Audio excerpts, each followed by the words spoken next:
गौरी पुत्र गणेश भगवान की जय। ओम नमः शिवाय। बोलिए शंकर पार्वती भगवान की जय। पौराणिक कथा में वर्णन मिलता है कि किसी नगर में धनेश्वर नाम का एक ब्राह्मण रहता था। उसकी पत्नी रूपवती, पतिव्रता और सर्वगुण संपन्न थी। बस दुख था तो सिर्फ इस बात का कि उनकी कोई संतान नहीं थी। यही कारण था कि वे दोनों बहुत चिंतित रहते थे। एक बार उस नगर में एक महात्मा आए।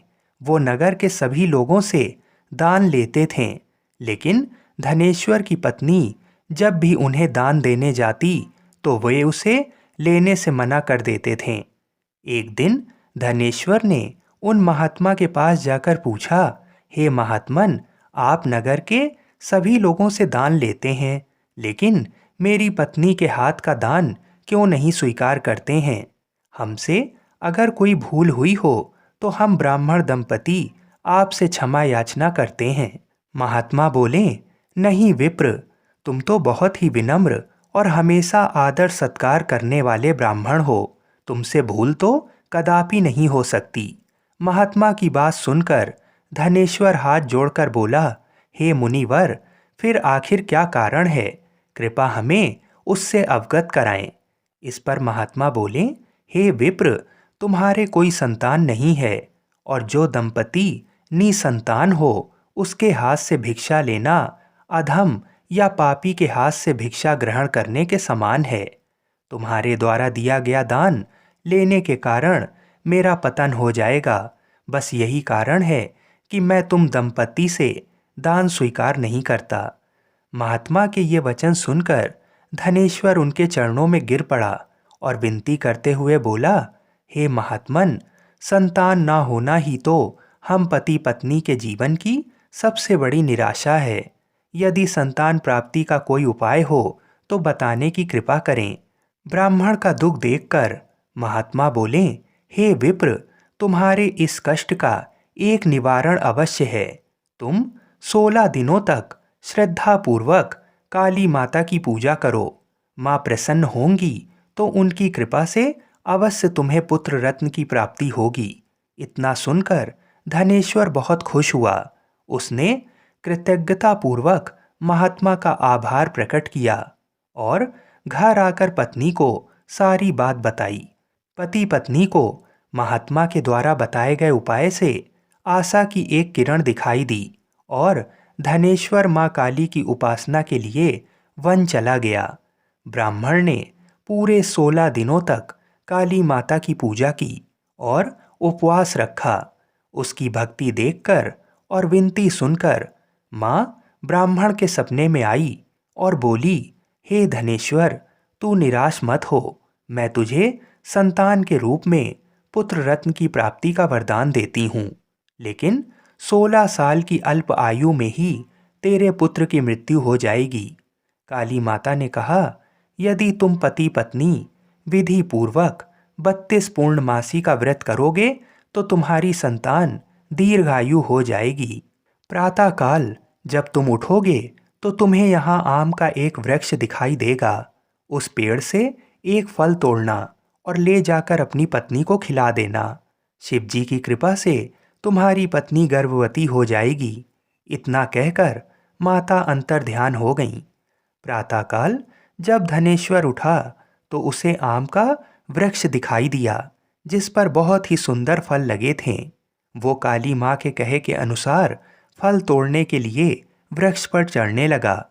उसने कई बार प्रयास किया, लेकिन फिर भी फल तोड़ने में असफल रहा। तभी उसने विघ्नहर्ता गणेश भगवान का सुमिरन किया और गणपति की कृपा से इस बार वो वृक्ष पर चढ़कर फल तोड़ लाया। धनेश्वर ने अपनी पत्नी को वो फल दिया, जिसे खाकर वो कुछ समय बाद गर्भवती हो गई। दंपति काली माँ के निर्देश के अनुसार हर पूर्णिमा पर दीप जलाते रहें। कुछ दिन बाद भगवान शिव की कृपा हुई और ब्राह्मण की पत्नी ने एक सुंदर बेटे को जन्म दिया, जिसका नाम उन्होंने देवी दास रखा। जब पुत्र 16 वर्ष का होने को हुआ तो माता पिता को चिंता होने लगी कि इस वर्ष उसकी मृत्यु निश्चित है। दंपति ने देवीदास के मामा को बुलाया और कहा, तुम देवीदास को विद्या अध्ययन के लिए काशी ले जाओ और 1 वर्ष बाद वापस आना। दंपति पूरी आस्था के साथ पूर्णमासी का व्रत कर पुत्र के दीर्घायु होने की कामना करते रहें। इधर काशी प्रस्थान के बाद मामा भांजे एक गांव से गुजर रहे थे। वहां एक कन्या का विवाह हो रहा था, परंतु विवाह होने से पूर्व ही उसका वर अंधा हो गया। तभी वर के पिता ने देवीदास को देखा और मामा से कहा, तुम अपना भांजा कुछ समय के लिए हमें दे दो, विवाह संपन्न हो जाए उसके बाद ले जाना। ये सुनकर मामा ने कहा, यदि मेरा भांजा ये विवाह करेगा तो कन्यादान में मिले धन आदि पर हमारा अधिकार होगा।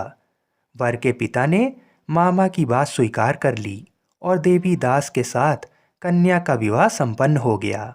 इसके पश्चात देवीदास पत्नी के साथ भोजन करने बैठा, लेकिन उसने उस थाल को हाथ नहीं लगाया। ये देखकर पत्नी बोली, स्वामी आप भोजन क्यों नहीं कर रहे हैं? आपके चेहरे पर ये उदासी कैसी? तब देवीदास ने सारी बात बताई। ये सुनकर कन्या बोली, स्वामी मैंने अग्नि को साक्षी मानकर आपके 7 फेरे लिए हैं। अब मैं आपके अलावा किसी और को अपना पति स्वीकार नहीं करूंगी। पत्नी की बात सुनकर देवीदास ने कहा, ऐसा मत कहो, मैं अल्पायु हूँ। कुछ ही दिन में 16 वर्ष की आयु होते ही मेरी मृत्यु निश्चित है। लेकिन पत्नी ने कहा, जो भी उसके भाग में लिखा होगा वो उसे स्वीकार है। देवीदास के बहुत कहने पर भी जब वो नहीं मानी तो देवीदास ने उसे एक अंगूठी दी और कहा, मैं विद्या अध्ययन के लिए काशी जा रहा हूँ, लेकिन तुम मेरे जीवन मरण के बारे में जानने के लिए एक पुष्प वाटिका तैयार करो। उसमें भांति भांति के पुष्प लगाओ और उन्हें जल से सींचती रहो। यदि वाटिका हरी भरी रहे, पुष्प खिले रहें, तो समझना कि मैं जीवित हूँ, और जब ये वाटिका सूख जाए तो मान लेना कि मेरी मृत्यु हो चुकी है। इतना कहकर देवीदास काशी चला गया। प्रातःकाल जब कन्या ने दूसरे वर को देखा तो बोली, ये मेरा पति नहीं है, मेरा पति काशी पढ़ने गया है। यदि इसके साथ मेरा विवाह हुआ है तो बताएं कि रात्रि में मेरे और इसके बीच क्या बातें हुई थीं और इसने मुझे क्या दिया था। ये सुनकर वर बोला, मुझे कुछ नहीं पता, और पिता पुत्र लज्जित होकर चले गए। उधर एक दिन प्रातःकाल एक सर्प देवीदास को डसने के लिए आया, लेकिन उसके माता पिता द्वारा किए जाने वाले पूर्णिमा व्रत के प्रभाव के कारण वो उसे डस नहीं पाया। तत्पश्चात काल स्वयं वहां आए और उसके शरीर से प्राण निकालने लगे। देवीदास मूर्छित होकर गिर पड़ा। तभी वहां माता पार्वती और शिव जी आए। देवीदास को मूर्छित देखकर देवी पार्वती बोली, हे स्वामी, देवीदास की माता ने 32 पूर्णिमा का व्रत रखा था, उसके फलस्वरूप कृपा आप इसे जीवन दान दें। माता पार्वती की बात सुनकर भगवान शिव ने देवीदास को पुनः जीवित कर दिया। इधर देवीदास की पत्नी ने देखा कि पुष्प वाटिका में एक भी पुष्प नहीं रहा। वो जान गई कि उसके पति की मृत्यु हो चुकी है और रोने लगी। तभी उसने देखा कि वाटिका पुनः हरी भरी हो गई है। ये देखकर वो बहुत प्रसन्न हुई। उसे पता चल गया कि देवीदास को प्राणदान मिल चुका है। जैसे ही देवीदास 16 वर्ष का हुआ, मामा भांजा काशी से वापस चल पड़े। रास्ते में जब वो कन्या के घर गए तो उसने देवीदास को पहचान लिया और अत्यंत प्रसन्न हुई। धनेश्वर और उसकी पत्नी भी पुत्र को जीवित पाकर हर्ष से भर गए। पौराणिक मान्यता है कि जो स्त्रियां श्रद्धापूर्वक पूर्णिमा का व्रत रखती हैं और कथा सुनती हैं, उन्हें संतान का सुख मिलता है, संकट से मुक्ति मिलती है और समस्त मनोकामनाएं पूरी होती हैं। बोलिए श्री शंकर पार्वती भगवान की जय। बोलिए श्री लक्ष्मी नारायण भगवान की जय। बोलिए गणेश जी महाराज की जय। तो आज मैं आपको सुना रहा हूँ भगवान शिव और माता पार्वती की बड़ी ही दुर्लभ कथा। तो इस कथा को बड़ी श्रद्धा और प्रसन्न चित्त मन से पूरा सुनिएगा। एक समय की बात है जब राम जी वनवास खत्म होने के बाद राज सिंहासन पर बैठे थे। उस समय माता पार्वती और भोलेनाथ घूम रहे थे। तो भोलेनाथ ने देखा कि राम जी के दादाजी का श्राद्ध का भंडारा हो रहा है। तब भगवान भोलेनाथ जी ने सोचा कि चलो मैं भी राम जी के घर चलता हूँ, इसी बहाने राम जी का दर्शन भी कर लूँगा। तो भोलेनाथ ने माता पार्वती से बोला, हे गौरा, तुम कैलाश धाम जाओ और हमारे लिए भोजन बनाओ, मैं थोड़ा देर से आता हूँ। तो माता ने भोलेनाथ की बात मानकर कैलाश धाम को चली गईं और भोलेनाथ पहुँचे राम जी के घर और ब्राह्मणों के साथ पंगत में बैठ गए और भंडारा खाने लगें। तभी ब्राह्मणों को माता जानकी ने पेट भर भोजन खिलाया। उसके बाद सभी ब्राह्मण उठकर चले गए, लेकिन भोलेनाथ बैठे रहें। तो माता सीता लक्ष्मण जी की धर्म पत्नी माता उर्मिला से बोली, सभी ब्राह्मण उठकर चले गए। तो माता उर्मिला बोली, सभी ब्राह्मण उठकर चले गए हैं, केवल एक ही बैठा है। तो माता जानकी जी बोली, अच्छा कोई बात नहीं, थोड़ा भूखा होगा, इसे और भोजन खिला दो। तब माता सीता और माता उर्मिला सभी सखियां भोलेनाथ को भर पेट खाना खिलाने लगीं। भोलेनाथ खाते गए, लेकिन भोलेनाथ की भूख ना शांत हुई और वे भोजन खाते ही गए। माता जानकी के रसोई का सारा सामान खत्म हो गया, लेकिन भोलेनाथ उठे नहीं। तो माता सीता जल लेकर भोलेनाथ के पास गईं और बोली, बाबा पानी पी लो। तब भोलेनाथ बोले कि जब आधा भोजन खा लूँगा तो पानी पी लूँगा। अब माता सीता सोचने लगीं कि लो, अभी तो आधा भी नहीं हुआ है। माता जानकी ने फिर से सामान मंगवाकर उन्हें भरपेट भोजन खिलाया, लेकिन भोलेनाथ रुकने का नाम ही नहीं ले रहे थे। इतनी देर में माता कैकेयी आ गईं और बोली, क्या हुआ बेटी, तुम लोग परेशान लग रही हो। तो जानकी माता बोली, माता सभी ब्राह्मण उठकर चले गए, केवल एक यही बचा है जो उठने का नाम ही नहीं ले रहा है, अब मैं क्या करूं।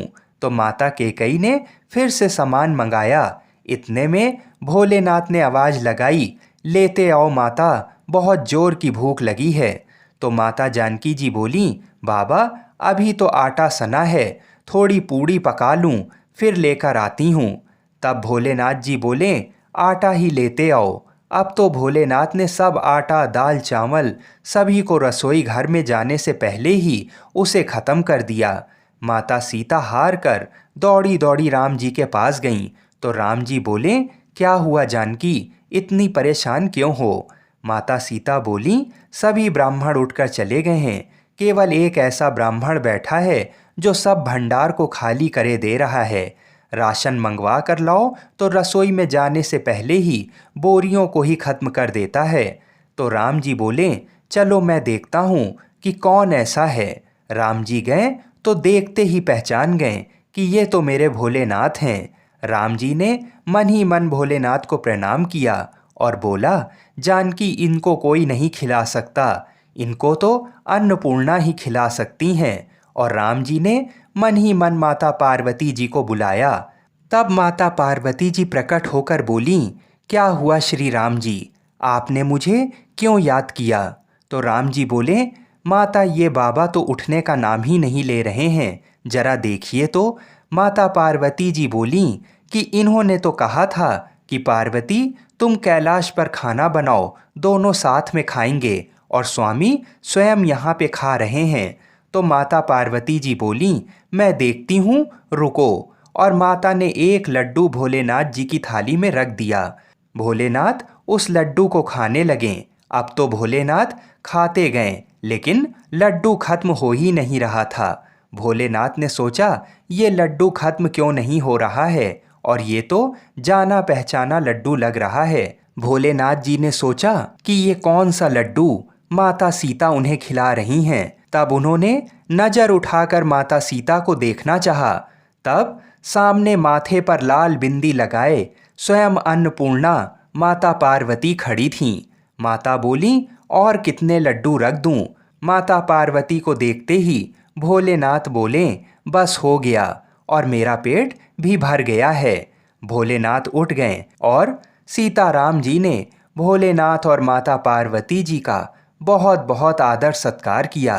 तब भगवान भोलेनाथ ने प्रसन्न होकर माता जानकी को अखंड सौभाग्यवती होने का वरदान दिया और दोनों जन अंतर्ध्यान हो गए। बोलिए शंकर पार्वती भगवान की जय। आइए अब मनोकामनाओं को पूरी करने वाली दूसरी कथा को सुनते हैं। तो इन कथाओं को बड़ी ही श्रद्धा और प्रसन्न चित मन से पूरा अवश्य सुनिएगा। किसी नगर में एक धनी व्यापारी रहता था। दूर दूर तक उसका व्यापार फैला हुआ था। नगर के सभी लोग उस व्यापारी का सम्मान करते थे। इतना सब कुछ संपन्न होने के बाद भी वह व्यापारी बहुत दुखी था, क्योंकि उसका कोई पुत्र नहीं था, जिस कारण अपने मृत्यु के पश्चात व्यापार के उत्तराधिकारी की चिंता उसे हमेशा सताती रहती थी। पुत्र प्राप्ति की इच्छा से व्यापारी प्रत्येक सोमवार भगवान शिव की व्रत पूजा किया करता था और शाम के समय शिव मंदिर में जाकर शिव जी के सामने घी का दीपक जलाया करता था। उसकी भक्ति देखकर माँ पार्वती अत्यधिक प्रसन्न हो गईं और भगवान शिव से उस व्यापारी की मनोकामना पूर्ण करने का निवेदन किया। भगवान शिव बोले, इस संसार में सबको उसके कर्म के अनुसार फल की प्राप्ति होती है। जो प्राणी जैसा कर्म करते हैं उन्हें वैसा ही फल प्राप्त होता है। शिव जी द्वारा समझाने के बावजूद माँ पार्वती नहीं मानी और उस व्यापारी की मनोकामना पूर्ति हेतु वे शिव जी से बार बार अनुरोध करती रहीं। अंततः माता के आग्रह को देखकर भगवान भोलेनाथ को उस व्यापारी को पुत्र प्राप्ति का वरदान देना पड़ा। वरदान देने के पश्चात भोलेनाथ माँ पार्वती से बोले, आपके आग्रह पर मैंने पुत्र प्राप्ति का वरदान तो दे दिया, परंतु इसका ये पुत्र 16 वर्ष से अधिक समय तक जीवित नहीं रहेगा। उसी रात भगवान शिव उस व्यापारी के स्वप्न में आए और उसे पुत्र प्राप्ति का वरदान दिया और उसके पुत्र के 16 वर्ष तक जीवित रहने की भी बात बताई। भगवान के वरदान से व्यापारी को खुशी तो हुई, लेकिन पुत्र की अल्पायु की चिंता ने उस खुशी को नष्ट कर दिया। व्यापारी पहले की तरह सोमवार के दिन भगवान शिव का विधिवत व्रत करता रहा। कुछ महीनों के बाद उसके घर एक अति सुंदर बालक ने जन्म लिया और घर में खुशियां ही खुशियां भर गईं। बहुत धूमधाम से पुत्र जन्म का समारोह मनाया गया, परंतु व्यापारी को पुत्र जन्म की अधिक खुशी नहीं हुई, क्योंकि उसे पुत्र की अल्पायु का रहस्य पता था। जब पुत्र 12 वर्ष का हुआ तो व्यापारी ने उसे उसके मामा के साथ पढ़ने के लिए वाराणसी भेज दिया। लड़का अपने मामा के साथ शिक्षा प्राप्ति हेतु चल दिया। रास्ते में जहाँ भी मामा भांजे विश्राम हेतु रुकते वहीं यज्ञ करते और ब्राह्मणों को भोजन कराते। लंबी यात्रा के बाद मामा भांजे एक नगर में पहुँचे। उस दिन नगर के राजा की कन्या का विवाह था, जिस कारण पूरे नगर को सजाया गया था।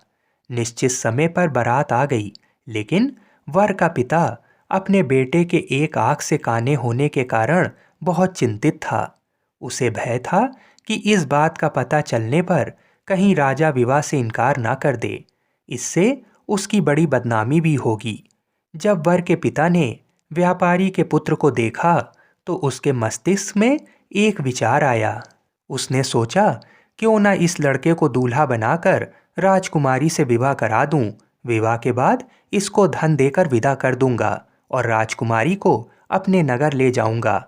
वर के पिता ने लड़के के मामा से इस संबंध में बात की। मामा ने धन मिलने के लालच में वर के पिता की बात स्वीकार कर ली। लड़के को दूल्हे का वस्त्र पहनाकर राजकुमारी से विवाह कर दिया गया। राजा ने बहुत सारा धन देकर राजकुमारी को विदा किया। शादी के बाद लड़का जब राजकुमारी के साथ लौट रहा था तो वह सच नहीं छिपा सका और उसने राजकुमारी के ओढ़नी पर लिख दिया, राजकुमारी तुम्हारा विवाह मेरे साथ हुआ था। मैं तो वाराणसी पढ़ने के लिए जा रहा हूँ और अब तुम्हें जिस नवयुवक की पत्नी बनना पड़ेगा वह कान्हा है, यानी एक आँख से उसे दिखाई नहीं देता। जब राजकुमारी ने अपनी ओढ़नी पर लिखा हुआ पढ़ा तो उसने काने लड़के के साथ जाने से इनकार कर दिया। राजा को जब ये सब बातें पता लगीं तो उसने राजकुमारी को महल में ही रख लिया। उधर लड़का अपने मामा के साथ वाराणसी पहुंच गया और गुरुकुल में पढ़ना शुरू कर दिया। जब उसकी आयु 16 वर्ष की हुई तो उसने यज्ञ किया। यज्ञ की समाप्ति पर ब्राह्मणों को भोजन कराया और खूब अन्न वस्त्र दान दिए। रात को वह अपने शयन कक्ष में सो गया। शिव के वरदान के अनुसार शयन अवस्था में ही उसके प्राण पखेरु उड़ गए। सूर्योदय होने पर मामा मृत भांजे को देखकर रोने पीटने लगा। आसपास के लोग भी एकत्र होकर दुख प्रकट करने लगे। लड़के के मामा के रोने विलाप करने के स्वर समीप से गुजरते हुए भगवान शिव और माता पार्वती ने भी सुने। माता पार्वती ने भगवान से कहा, हे प्राणनाथ, मुझे इसके रोने के स्वर सहन नहीं हो रहे हैं। आप इस व्यक्ति के कष्ट को अवश्य दूर करें। भगवान शिव ने माता पार्वती के साथ अदृश्य रूप में समीप जाकर देखा तो भोलेनाथ माता पार्वती से बोले, ये तो उसी व्यापारी का पुत्र है जिसे मैंने 16 वर्ष की आयु का वरदान दिया था। इसकी आयु पूरी हो गई है। माँ पार्वती ने फिर भगवान शिव से निवेदन कर उस बालक को जीवन देने का आग्रह किया। माता पार्वती के आग्रह पर भगवान शिव ने उस लड़के को जीवित होने का वरदान दिया और कुछ ही पल में वह जीवित होकर बैठ गया। शिक्षा समाप्त करके लड़का मामा के साथ अपने नगर की ओर चल दिया। दोनों चलते हुए उसी नगर में पहुँचे जहाँ उसका विवाह हुआ था। उस नगर में भी यज्ञ का आयोजन किया। समीप से गुजरते हुए नगर के राजा ने यज्ञ का आयोजन देखा और उसने तुरंत ही लड़के और उसके मामा को पहचान लिया। यज्ञ के समाप्त होने पर राजा मामा और लड़के को महल में ले आया और कुछ दिन उन्हें महल में रखकर बहुत सा धन, वस्त्र आदि देकर राजकुमारी के साथ विदा कर दिया। इधर भूखे प्यासे रहकर व्यापारी और उसकी पत्नी बेटे की प्रतीक्षा कर रहे थे। उन्होंने प्रतिज्ञा कर रखी थी कि यदि उन्हें अपने बेटे की मृत्यु का समाचार मिला तो दोनों अपने प्राण त्याग देंगे। परंतु जैसे ही उसने बेटे के जीवित वापस लौटने का समाचार सुना तो वह बहुत प्रसन्न हुआ। वह अपनी पत्नी और मित्रों के साथ नगर के द्वार पर पहुंचा। अपने बेटे के विवाह का समाचार सुनकर पुत्र वधू राजकुमारी को देखकर उसकी खुशी का ठिकाना नहीं रहा। उसी रात भगवान शिव ने व्यापारी के स्वप्न में आकर कहा, हे श्रेष्ठी, मैंने तेरे सोमवार के व्रत करने और व्रत कथा सुनने से प्रसन्न होकर तेरे पुत्र को लंबी आयु प्रदान की है। पुत्र की लंबी आयु जानकर व्यापारी बहुत प्रसन्न हुआ। शिव भक्त होने तथा सोमवार का व्रत करने से व्यापारी की सभी मनोकामनाएं पूर्ण हुई। इसी प्रकार जो भक्त सोमवार का विधिवत व्रत करते हैं और व्रत कथा सुनते हैं उनकी सभी इच्छाएं पूरी होती हैं। बोलिए श्री शंकर पार्वती भगवान की जय। बोलिए श्री सीताराम जी महाराज की जय। आइए अब मनोकामनाओं की पूर्ति करने वाली दूसरी कथा को सुनते हैं। एक बार की बात है, माता पार्वती शिव जी को पति रूप में प्राप्त करने के लिए घोर तप कर रही थीं। उनके तप को देखकर देवताओं ने शिव जी से देवी की मनोकामना को पूर्ण करने की प्रार्थना की। शिव जी ने पार्वती जी की परीक्षा लेने सप्त ऋषियों को भेजा। सप्त ऋषियों ने शिव जी के सैकड़ों अवगुण गिनाए, पर पार्वती जी को महादेव के अलावा किसी और से विवाह मंजूर नहीं था। सज्जनों, विवाह से पहले सभी वर अपनी भावी पत्नी को लेकर आश्वस्त होना चाहते हैं। इसलिए शिव जी ने स्वयं भी पार्वती जी की परीक्षा लेने की ठानी। भगवान शंकर प्रकट हुए और पार्वती जी को वरदान देकर अंतर्ध्यान हुए। इतने में पार्वती माता जहाँ तप कर रही थीं, वहीं पास में तालाब में मगरमच्छ ने एक लड़के को पकड़ लिया। लड़का जान बचाने के लिए चिल्लाने लगा। पार्वती जी से उस बच्चे की चीख सुनी नहीं गई। द्रवित हृदय होकर वह तालाब पर पहुंची। देखती हैं कि मगरमच्छ लड़के को तालाब के अंदर खींच कर ले जा रहा है। लड़के ने देवी को देखकर कहा, मेरी ना तो माँ है, ना बाप, ना कोई मित्र। माता, आप मेरी रक्षा करें।